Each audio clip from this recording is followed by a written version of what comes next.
Alright guys, so here's the 20-gallon McGraw air compressor from Harbor Freight. I went and picked it up yesterday. I'm going to go ahead and unbox it and then try to do the break-in process. I picked it up yesterday. I wasn't sure if it was going to fit in my car, but the guy was nice enough at Harbor Freight to bring it around the front so I could take the measurements on the box, just in case you're interested. It's 18 inches by 18 inches by 41.5 inches tall. So it wouldn't fit in my trunk, but it did fit in the back seat. So this is just in case you don't have a truck. You can fit it in a car and take it home with you. So I think I paid around $174. It was on sale. Not really sure if that's a great price or not, but it fit my needs. The Husky that I wanted was $400, so I think this will fit my needs for right now. So I'm gonna go ahead and box this thing and do the break-in process. First thing you're going to need is a box cutter or some kind of knife, obviously. I've seen everyone online just going through the top and having a lot of trouble unboxing this. I'm going to try to go from the bottom and cut the tape at the bottom and then try to pull the box up. So you'll get to see me try to do this in real time.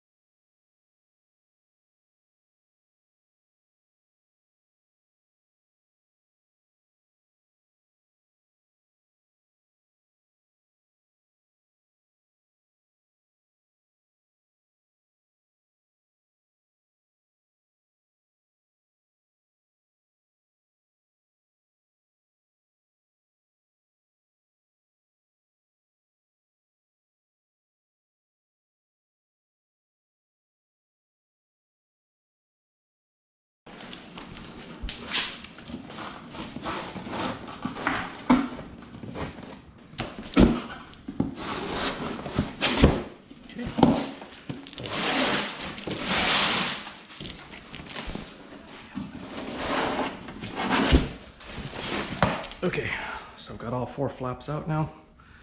Let's see if this is any easier.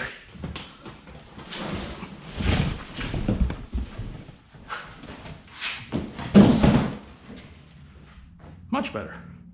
Okay, that wasn't as easy as I thought it was going to be, but still easier than going through the top. Alright, so let's see. I think the wheels are actually still stuck in the top, so regardless what you do, you're going to have to either cut through the top or pull that out from the bottom. I'm deciding to just cut through the top.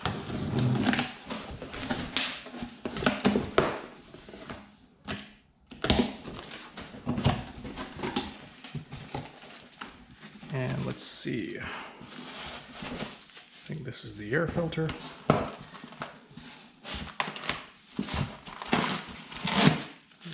These are the bolts for the wheels. Obviously the instruction manual. Let's go ahead and put the sharp knife down. Huh. I guess the wheels are on there. Didn't realize that. Alright. Hopefully they gave me the wheels. So let's see. Let me go ahead and put these down.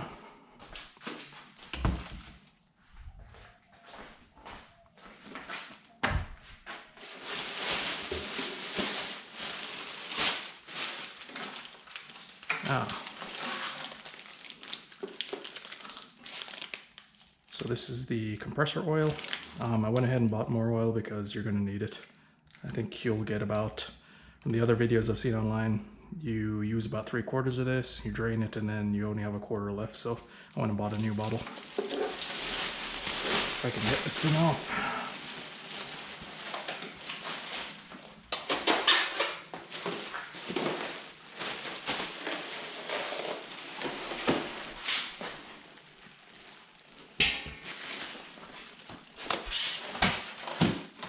Oh, and there the wheels are.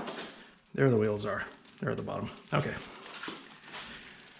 So let me go ahead and get all this plastic off and then get this thing ready. Okay, so I got the wheels out of the box.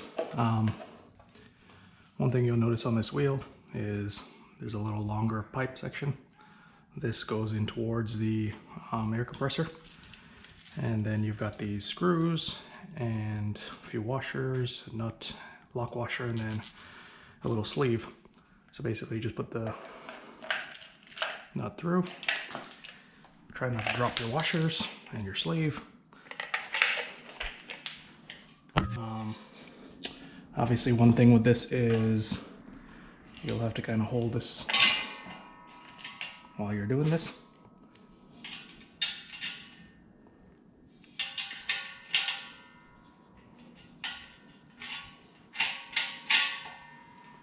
So that's one.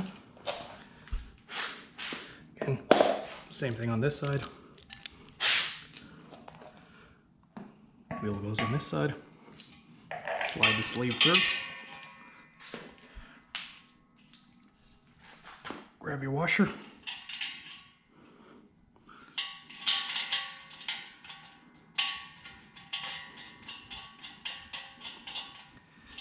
And then go ahead and grab a wrench and tighten those down. All right, so I got the wheels on, tightened them up. It rolls pretty nicely now. So, as you can see, next thing to do is install the air filter, which is just on the back over here.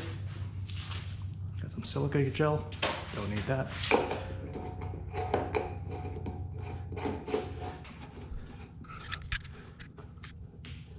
I think you can just do this hand tight for right now. You can go back later on if you can get a wrench back there. You might want to just tighten it down a little. Next thing is to put some oil in this. So basically all you need to do is fill it to the center of that little red dot. So we'll go ahead and take that out and we'll get the oil. Alright, so I went ahead and opened up the oil that comes with it. I don't know how many ounces this is. I don't think it says 5.9 ounces. So I just went ahead and made a little opening in here. Decided to not use a funnel, which I'm probably going to regret.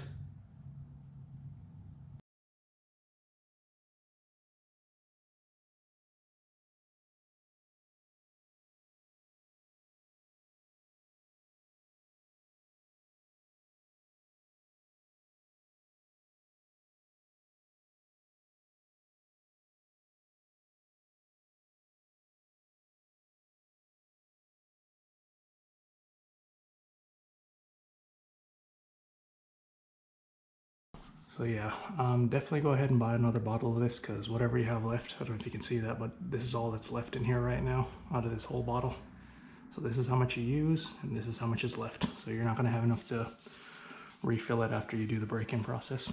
Anyway, I'm going to put this in, and then I think I've got everything before we go ahead and start this up. So what you're going to want to do is open up the air valve down at the bottom here.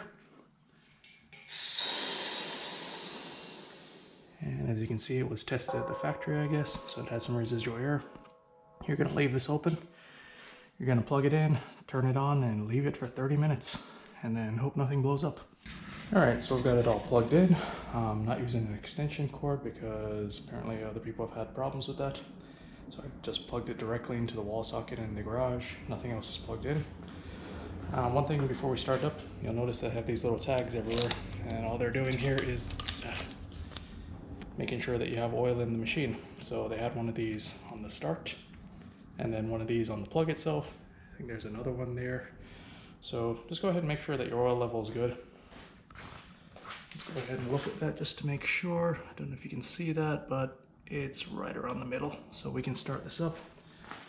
Again, make sure your valve is open, and then flip the switch. This is probably going to get noisy, just an FYI.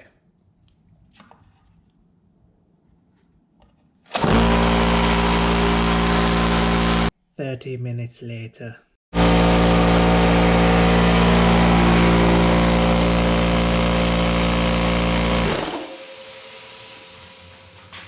And I'm deaf.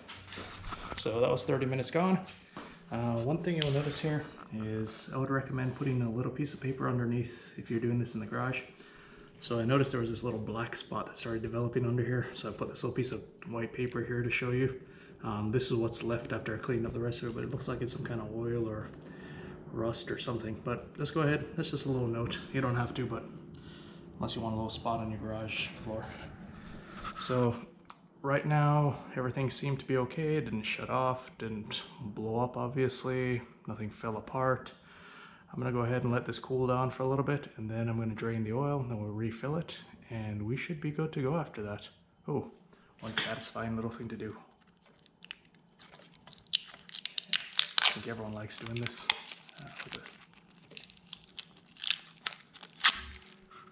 That glass will never be as clean ever again. Alright, so the braking process is done. We're going to go ahead and drain the oil. I've put a piece of newspaper down here just because, you know, obviously some oil is going to probably drip on your floor.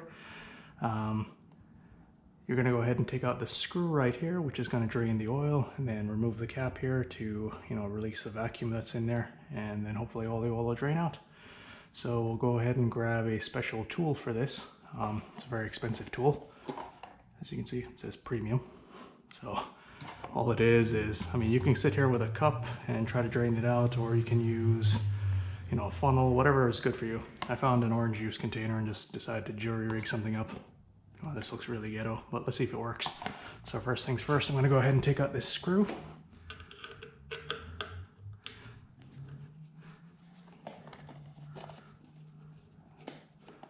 And let's see what happens here. Let's see if it starts coming out all over the place, or if it's just going to drip. Oh, okay. Well, I dropped the screw in there. I'll go get that later. And then we'll want to go ahead and take off the cap, break the vacuum on there. And then I'm just going to put this elastic band over the side. And then leave this for a while, and hopefully this doesn't break and drop all over my floor and I've got to clean up oil.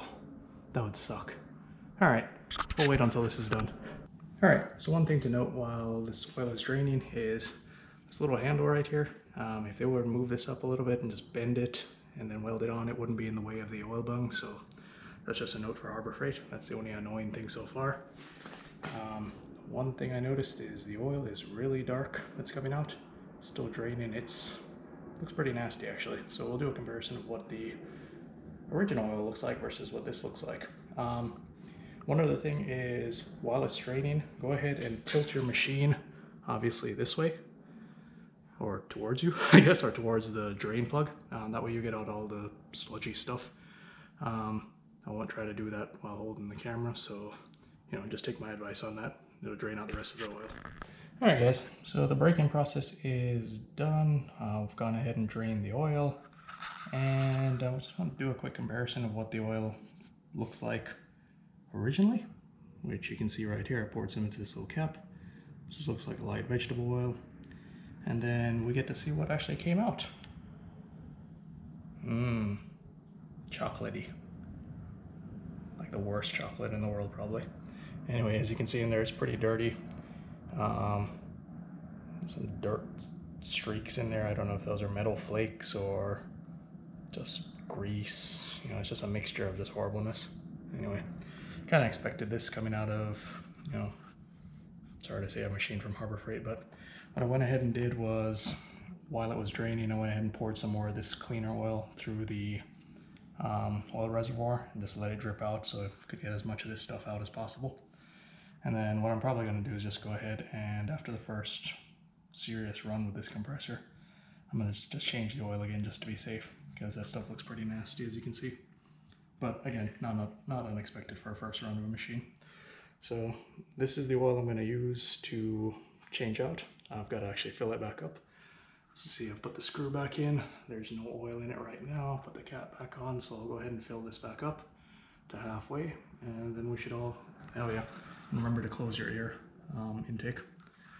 So once I do that, I'll go ahead and fill it up and see how long it takes to actually get up to 135 PSI. I went ahead and closed the valve at the bottom, plugged her back in. We're gonna see how long it takes to get us up to 135 PSI, or whatever it claims this thing can get to. It says 135, so we'll see. All right, let's start her.